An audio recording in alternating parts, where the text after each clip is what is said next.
Hi friends, welcome back to my channel. నేను మీ లక్ష్మిని. ఈరోజు ములక్కాయ పచ్చడి ఎలా పెట్టుకోవాలి ఏంటి అనేది మనం ఈ వీడియోలో చూసేద్దాము. అంతకంటే ముందుగా మీరు కనుక మన ఛానల్ ఫస్ట్ టైం చూస్తే లైక్ చేయండి, షేర్ చేయండి, సబ్స్క్రైబ్ చేయండి, నాకు సపోర్ట్ చేయండి ఫ్రెండ్స్. ఇప్పుడు ఇక్కడ నేను 3 ములక్కాయలు తీసుకున్నాను. ఇవి మరీ లేతగా కాకుండా మరీ ముద్దుగా కాకుండా ఉండాలన్నమాట. కొంచెం కండగా ఉన్న కాయలైతే మనకి టేస్ట్ అనేది బాగుంటుంది. 1.5 ఇంచు 2 ఇంచెస్ వరకు మనం ముక్కలు కట్ చేసుకోవచ్చు. ఇక్కడ నేను చింతపండు వచ్చి 50 గ్రాములు తీసుకున్నాను. అంటే ఒక పెద్ద నిమ్మకాయ సైజ్ అంతా చింతపండుని తీసుకొని కొద్దిగా వాటర్ వేసి ముందుగా మనము నానబెట్టుకోవాలి. ఈ విధంగా నానబెట్టుకొని పక్కన పెట్టుకుందాం. పక్కన పెట్టుకున్న తర్వాత ఇక్కడ ఒక 3 స్పూన్స్ ఆవాలను తీసుకొని వాటిని దూరగా వేపుకోవాలి. అవి వేగిన తర్వాత అందులో 1/2 టీ స్పూను మెంతులు కూడా యాడ్ చేసుకోవాలి. ఈ విధంగా ఆవాలు మెంతులు దోరగా వేగే వరకు మనం ఫ్రై చేసుకోవాలి. ఆ ఫ్రై అయిన తర్వాత అందులో ఒక 3 స్పూన్స్ నువ్వులను కూడా యాడ్ చేసుకోవాలి. మనం నువ్వులు కూడా యాడ్ చేసుకొని ఈ నువ్వులు కూడా మనకి చిటపటలాడే వరకు మనం బాగా ఫ్రై చేసుకోవాలి. ఇవి మనం మీడియం ఫ్లేమ్లో పెట్టుకొని మాత్రమే ఫ్రై చేసుకోవాలి. చూస్తున్నారు కదా, మనకి ఈ విధంగా మనకి ఫ్రై అయితే సరిపోతుంది. వీటిని వేరే ప్లేట్లోకి తీసుకొని వీటిని బాగా చల్లారనివ్వాలి.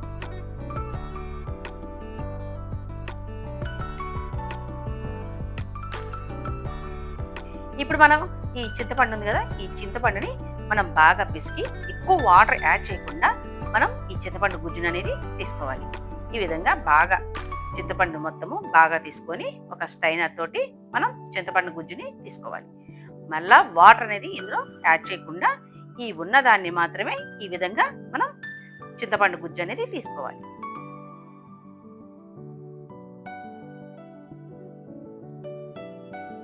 చూస్తున్నారు కదా, మనకి ఈ పిప్పి అయితే మనం వాడము. ఈ పిప్పిని తీసేసి పక్కన పెట్టుకొని ఈ చింతపండు గుజ్జుని మనం బాగా చిక్కగా అనేది తీసుకోవాలి.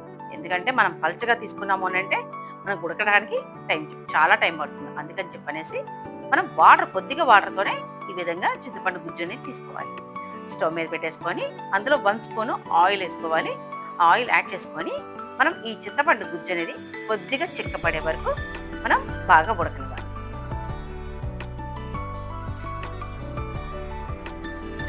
చూస్తున్నారు కదా, మనకి ఈ విధంగా బాగా చిక్కపడితే సరిపోతుంది. ఈ స్టవ్ ఆఫ్ చేసుకొని చల్లారించుకోవాలి.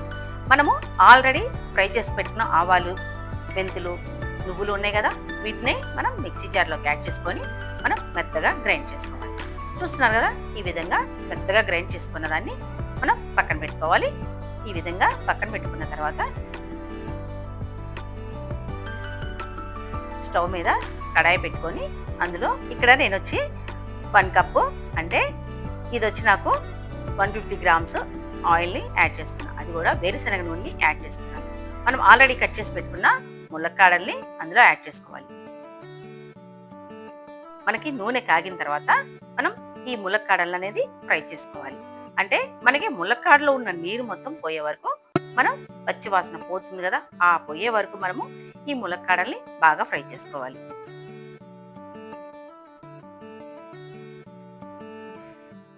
చూస్తున్నారు కదా, మనకి ఈ విధంగా బాగా ఫ్రై అయితే సరిపోతుంది. వీటిని సపరేట్గా ఒక ప్లేట్లోకి తీసేసుకొని అదే కడాయిలోకి మనము ఒక 2 స్పూన్స్ వరకు తాలింపు గింజలు అంటే ఆవాలు జీలకర్ర పచ్చిశనగపప్పు మినప్పప్పు తీసుకొని అవి చిటపట్లాడిన తర్వాత ఒక 2-3 ఎండుమిర్చిని కూడా యాడ్ చేసుకొని అవి కూడా బాగా వేగిన తర్వాత మనం ఇందులోకి నేనైతే ఇక్కడ చున్నులపాయని తచ్చపిచ్చిగా నలగొట్టుకొని యాడ్ చేస్తున్నాను. ఈ విధంగా యాడ్ చేసి మనం ఫ్రై చేసుకున్నాము అని అంటే మంచి వాసన వస్తుంది, టేస్ట్ కూడా బాగుంటుంది. అందులోనే ఒక గుప్పెడు కరివేపాకును కూడా యాడ్ చేసుకొని బాగా ఫ్రై చేసుకోవాలి. అవి పచ్చి వాసన పోయే వరకు మనం ఫ్రై చేసుకోవాలి. ఇప్పుడు ఇందులోకి మనం వేరొక బౌల్లోకి ఒక 3 స్పూన్స్ కారాన్ని యాడ్ చేసుకోవాలి. ఈ 3 స్పూన్స్ కారం యాడ్ చేసుకున్న తర్వాత ఒక 2 స్పూన్స్ అనేది సాల్ట్ని యాడ్ చేసుకోవాలి. కొద్దిగా పసుపు యాడ్ చేసుకొని వీటన్నిటిని బాగా మిక్స్ చేసుకోవాలి. మిక్స్ అయిన తర్వాత మనం ఆవాలు మెంతులు ఉన్నది కదా, ఆ పౌడర్ని కూడా అందులో యాడ్ చేసి ఉప్పు కారాలు బాగా పట్టే విధంగా బాగా కలుపుకోవాలి. ఈ విధంగా కలుపుకున్న తర్వాత మనము చింతపండు గుజ్జుంది కదా, ఆ చింతపండు గుజ్జును కూడా ఇందులో కలుపుకోవాలి. ఈ ఉప్పు కారం మొత్తము చింతపండు గుజ్జు మొత్తం బాగా కలిసే విధంగా బాగా కలుపుకోవాలి.